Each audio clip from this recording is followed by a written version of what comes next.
I've always been a little superstitious about the ocean. Maybe it's the way black folks joke. Ain't nothing out there for us but trouble and sharks. But when my sister surprised me with a Caribbean cruise for my 35th birthday, I decided to swallow my nerves and just enjoy myself. I mean, how often do you get a free trip on a luxury liner, right? By the third night, I wished I'd listened to my gut. The ship was massive, gleaming white, 10 stories tall, all glass elevators and endless buffets. From the moment we boarded, the air buzzed with excitement. Every face looked ready for fun. Old couples with fanny packs, honeymooners, whole families in matching shirts. My sister and I joked about the Titanic selfies people were taking at the bow. But that first night, as we explored the decks, I kept hearing something strange, like a distant metallic banging from below. I chalked it up to the engine. Ships make noise, right? As I leaned over the railing, a loud clang sounded right beneath me. I jolted and almost dropped my phone. My sister laughed it off, but something about it left me uneasy. The next afternoon, we decided to explore the lower decks. The elevators only went to deck 3, but a crew door stood open nearby. My sister dared me to sneak down. So, giggling like kids, we slipped through and found ourselves in a silent, dim hallway lined with staff cabins. A sudden loud echoed from the far end, making us freeze. I laughed, trying to play it cool, but my heart hammered. Then the lights flickered, just for a second. That's when I noticed something. A trail of wet footprints leading from a utility closet down the hall. The prints were small, barefoot. My sister whispered, "Let's get out of here." And we ran back up to the party deck, our laughter a little forced. By day 3, the mood shifted. At breakfast, we overheard a crew member whispering, someone in cabin 412 hadn't been seen since boarding night. His phone and wallet were in his room. The staff assured everyone it was probably seasickness, but I saw a crew member quietly taping off the door. That evening at the casino, my sister vanished for half an hour. When she returned, her face was pale. "You remember those wet footprints?" she said. "I just saw a little girl standing outside the elevator, barefoot, soaked to the skin." She looked right at me and said, She's in the water now. then she just slipped away. I laughed it off, but her hands were shaking. That night, I woke to scratching.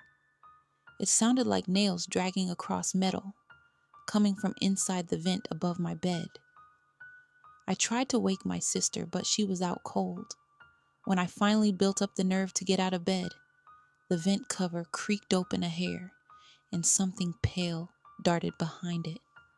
My phone buzzed violently with an alert. Water ingress, deck 1.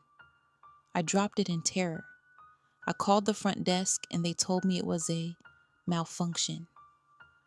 But when I checked again, the alert was gone, no record of it. Unable to sleep, I left our cabin and wandered. The halls were empty, too quiet for a ship carrying 2,000 souls. I heard the metallic banging again, closer this time. Drawn by dread, I followed it to the end of the hall and found a service stairwell. The door was unlocked. Inside, it reeked of seawater and mold. As I crept down, the banging grew louder. The stairwell ended at a small steel door. I pushed it open. Something slammed into the door from the other side, knocking me back. Through the porthole, I saw a face, a man's wide-eyed and waterlogged, mouthing, Help me. before being dragged out of sight by something unseen. I scrambled back upstairs, heart racing, and collided with a crew member. Her eyes hollow, voice deadpan. You shouldn't be down here. She whispered, glancing over her shoulder. Go back to your room. Pretend you didn't see anything. But as she turned away, I saw something that made my blood freeze. The hem of her uniform was soaked, and she left wet footprints as she walked. Back in our cabin, I woke my sister and tried to explain. She thought I was sleep deprived. That's when the power cut out. Total darkness except for the red emergency lights. Over the intercom, static crackled. Then a voice. All guests remain in your cabins. Do not open your doors for anyone. This is not a drill. We huddled together, listening to the distant sound of running footsteps. Bare, slapping wetly against tile. Then, outside our door, someone whispered, Help me.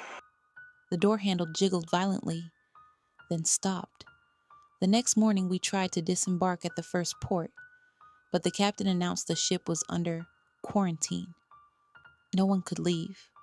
More passengers were missing now, vanished overnight. Some said they'd seen shadows moving in the pools, hands reaching up from the water, faces pressed against portholes. I looked down from the deck and saw something that made my knees buckle.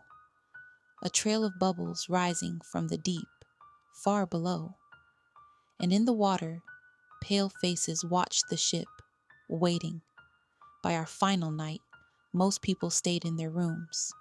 The hallways were silent. My sister and I barricaded our door. But at 3 a.m., I heard that metallic banging again, right outside. We waited, breath held, as footsteps sloshed past. Then suddenly, our bathroom flooded, ice-cold water pouring from the vent. Something pale and small slithered out, its eyes meeting mine. The little girl from before, mouth opening impossibly wide, reached for me and whispered. It's your turn. When I woke, daylight streamed through the porthole. The ship docked, and the nightmare seemed over. But as we staggered onto the pier, I turned back for one last look. There, on the deck, stood the missing passengers, soaked, hollow-eyed, waving goodbye.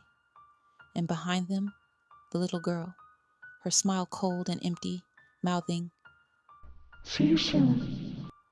I haven't slept through the night since, and every time I hear water running, I remember. On the ocean, not everyone who vanishes is lost.